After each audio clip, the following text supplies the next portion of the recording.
बिहार में अपराध हो, आर्थिक अपराध हो या किसी तरह के सरकारी गवाह को यदि जाना है तो उसको पूर्ण रूप से पीएटी दीजिए, जिससे कि केस का डिस्पोजल तुरंत हो पाएगा। मैं यही आग्रह करूंगा। इस पूरे जागरूकता अभियान के माध्यम से कई काम हुए हैं और आगे कई काम करने हैं। नमस्कार, आप देख रहे हैं फर्स्ट लुक बिहार। मैं हूं निशा श्री। बिहार में भ्रष्टाचार के खिलाफ सरकार ने बड़ा संदेश देते हुए बिहार सतर्कता जागरूकता सप्ताह की शुरुआत कर दी है।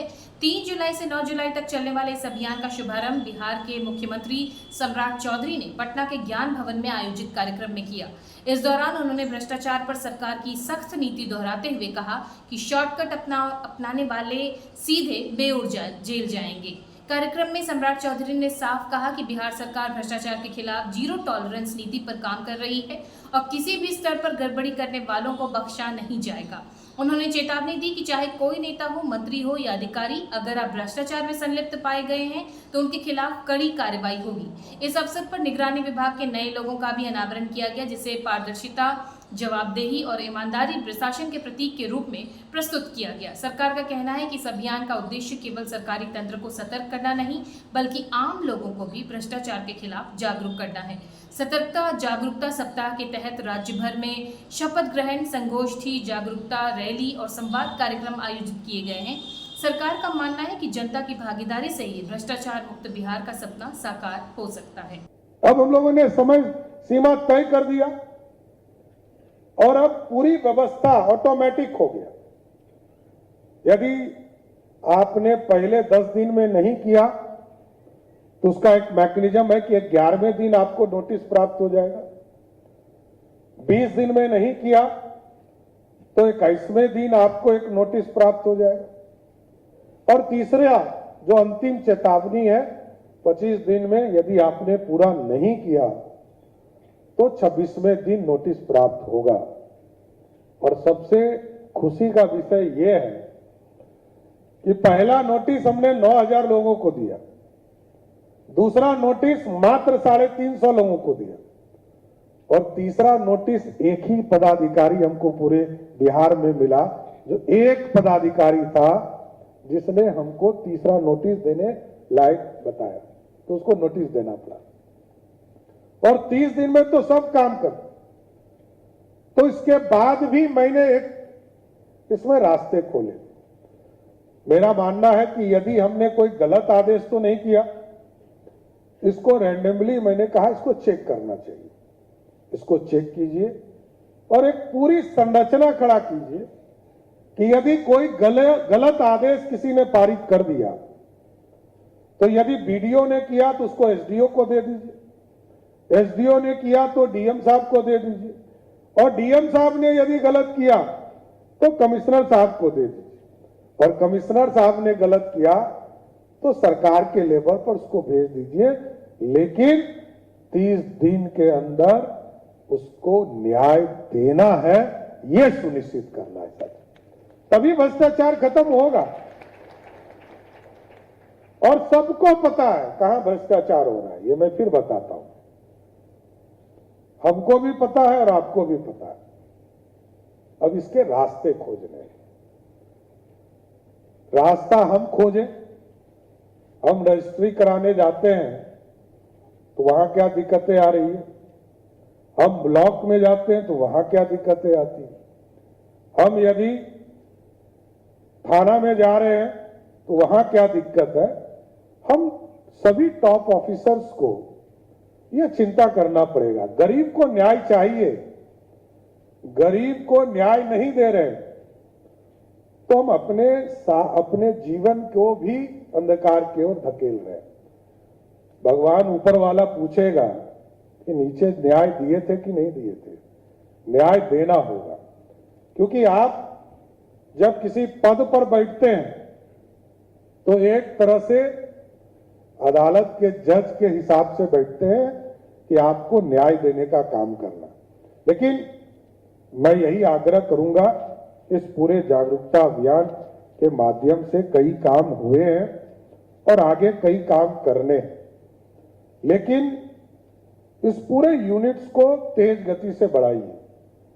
और तेज गति से बढ़ाकर कोई भी भ्रष्टाचारी हो, जिस तरह मेरा स्पष्ट मानना है कि किसी भी हालत में, जो नीतीश कुमार जी ने कहा था कि न्याय के साथ विकास होगा, सुशासन स्थापित करने में बिहार में अपराधी की किसी भी हालत में कोई जरूरत नहीं है।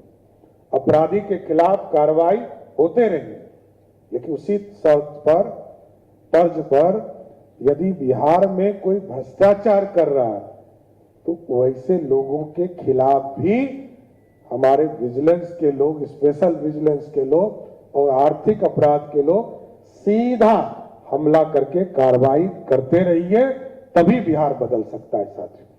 और आप लोगों ने तो शुरुआत भी किया। मैं विजय जी को याद दिला रहा हूं, विजय बाबू को, नीतीश कुमार जी ने तो बिहार में स्कूल खोलने का काम किया। ये स्कूल क्यों नहीं खुल रहे हैं, इसकी चिंता करना है।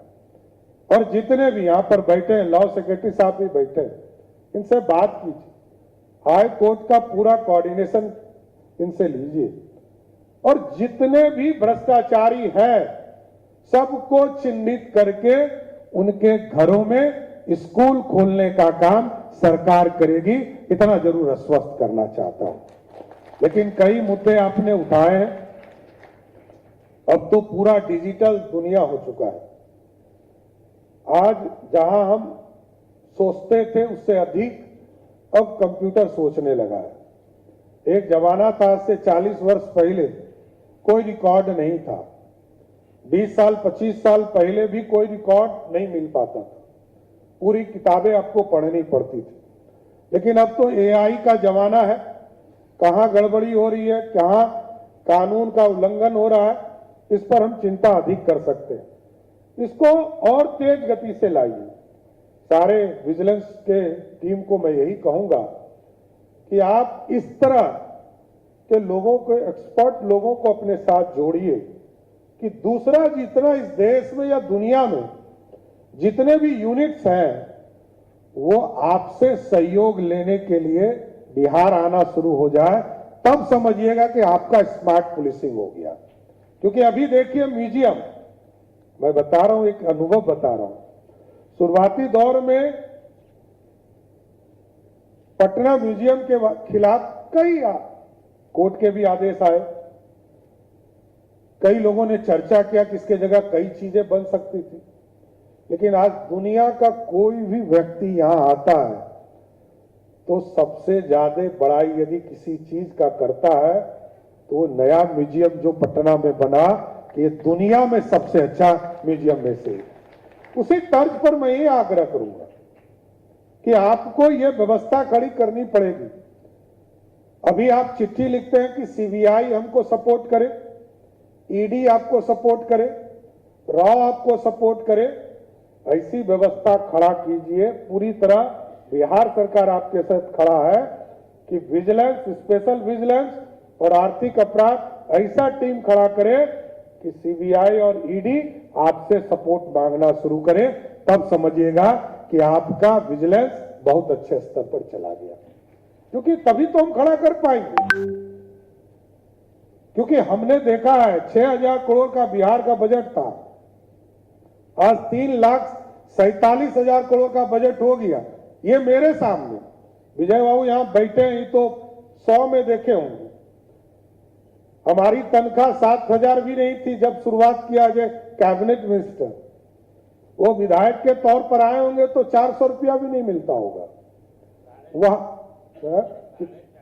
450 रुपया से इन्होंने शुरुआत किया। कई ऑफिसर यहां बैठे होंगे जो 10,000 20,000 से काम शुरू किए होंगे, आज लाखों रुपये उनको मिल रहे। तो हम पूरी व्यवस्था बदली तो भ्रष्टाचार के चीजों को स्थापित पूरी तरह कैसे खत्म कर सकते हैं, और जो कहा मिनिमाइज हम कैसे कर सकते हैं कि गरीबों को कैसे न्याय मिले, गरीब को न्याय के साथ कैसे आगे बढ़ सके, इसकी चिंता करना है। लेकिन कुछ चीजें गंगवार साहब ने आग्रह किया, मैं जरूर चाहता हूं कि निगरानी के संबंधित मामलों का एवं विभागीय कार्रवाई में उपस्थित गवाहों को, जो हमारे सरकारी कर्मचारी होते हैं, उनको यदि गवाही देने जाना है तो सिर्फ विजिलेंस नहीं, मैं फिर कह रहा हूं, मुख्य सचिव यहां बैठे हैं, डीजी पुलिस बैठे हैं, बिहार में अपराध हो, आर्थिक अपराध हो या किसी तरह के सरकारी गवाह को यदि जाना है तो उसको पूर्ण रूप से टीएडी दीजिए, जिससे कि केस का डिस्पोजल तुरंत हो पाएगा। ये सिर्फ विजिलेंस को देने से काम नहीं चलेगा, पूरे यूनिट, पूरे बिहार में यदि केस का डिस्पोजल तुरंत कराना चाहते, इसमें जरूर आप सहयोग लीजिए लॉ डिपार्टमेंट का, इसमें आपको सहभागी बने। प्रत्येक प्रमंडल में आपने आग्रह किया कि ओपी की स्थापना हो, मैं तो कहूंगा कि प्रत्येक अनुमंडल में आप थाना बनाइए और सभी जिले में ओपी बनाइए, जिससे कि पूरी व्यवस्था नीचे तक जाने का काम हो सके, इसको आगे बढ़ाइए। उसी तरह न्यायालय के लिए जो आपको अतिरिक्त सेट की आवश्यकता है, मैं जरूर आग्रह करूंगा आपसे कि पटना में विशेष न्यायालय निगरानी प्राकृतिक पदाधिकारी एवं विशेष न्यायालय पटना का 3 न्यायालय के एक अतिरिक्त सेट का गठन किया जाए। इसके साथ साथ मुजफ्फरपुर में भी विशेष न्यायालय का 3 न्यायालय का एक अतिरिक्त सेट गठित किया जाए। इसको भी मैं फिर कह रहा हूं कि जब आप थाना प्रमंडल स्तर पर ले जाएंगे तो ये 2 जगह पर सिर्फ बनाने से काम नहीं चलेगा।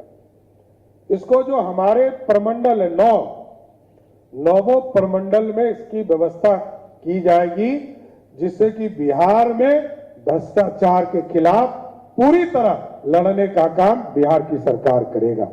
इसलिए साथियों, आज मैं फिर से आपको बिहार सतर्कता जागरूकता दिवस के अवसर पर सभी लोगों को बधाई देता हूं, शुभकामना देता हूं और बिहार सरकार पूरी तरह प्रतिबद्ध है कि देश के यशस्वी प्रधानमंत्री के विकसित भारत और बिहार के पूर्व मुख्यमंत्री नीतीश कुमार के समृद्ध बिहार को बनाने में जितनी ताकत के साथ सतर्कता और जागरूकता अभियान चलाने की जरूरत होगी, उसको बढ़ाएंगे, आगे बढ़ाते हैं और आप तमाम लोगों का भी विशेष तौर पर सहयोग चाहेंगे कि बिहार बदलने में आप लोग सहयोग कीजिए। बहुत बहुत धन्यवाद। कोटि कोटि आभार, धन्यवाद माननीय मुख्यमंत्री बिहार। डी फार्मा स्टूडेंट्स, अब हो जाइए तैयार। आपके लिए है बहुत अच्छी खबर कि अब केवल डी फार्मा स्टूडेंट्स को ही मिलेगी फार्मासिस्ट की जॉब। तो ये कोर्स करने के लिए आपके पास है 2 choices. DPS group of institutions के किसी भी कॉलेज में एडमिशन लेकर के आप घर बैठे कर सकते हैं ऑफलाइन कोर्स, या फिर आप कर सकते हैं ऑनलाइन क्लासेस। और उससे भी अच्छी बात ये है कि डीपीएस ग्रुप के कॉलेजेस जो कि हैं इन 5 शहरों में, रांची, दुमका, देवघर, मुजफ्फरपुर और सीतामढ़ी, इन 5 शहरों के किसी भी कॉलेज में एडमिशन लेकर आप किसी और शहर में बैठ करके ये कोर्स कर सकते हैं। आपको कॉलेज के नाम और डिटेल्स मिल जाएंगे वीडियो स्क्रीन पर, और बाकी किसी जानकारी के लिए दिए गए नंबर पर कॉल करें। तो मुझे कमेंट सेक्शन में बताना ना भूलें कि आखिर आप किस शहर में एडमिशन ले रहे हैं।